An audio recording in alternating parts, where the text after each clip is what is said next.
Les femmes, souvent, quand on leur demande qui est-ce qui appuie leur financement, elles disent que souvent elles ont seulement recours au système des tontines ou bien des trois cadenas, comme on appelle communément Ñetti Caabi, afin de pouvoir entreprendre des activités génératrices de revenus.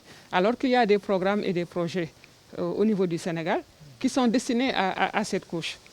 Donc nous pensons que si elles ont l'information et elles sont bénéficiaires de ces projets, elles peuvent vraiment accéder à ces sources de financement afin d'entreprendre des activités beaucoup plus larges.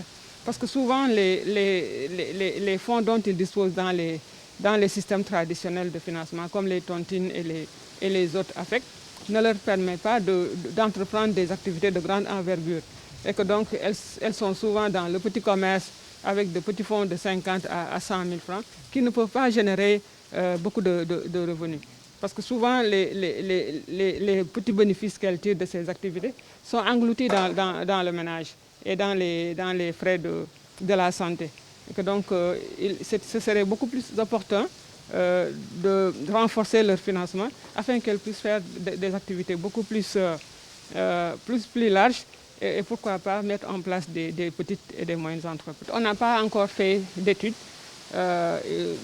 pour mesurer véritablement l'impact sur les femmes, l'impact de la Covid sur les femmes.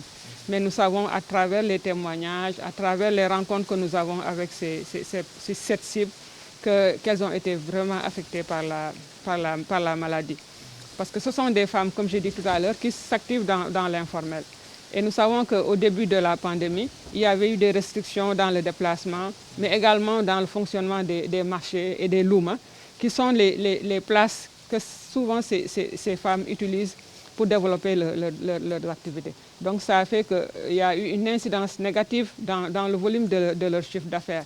Mais il y a également l'impact social de la pandémie sur les femmes qui ont en charge la santé de la famille, aussi bien la santé des enfants, du conjoint, mais de tous les membres qui sont au niveau du ménage.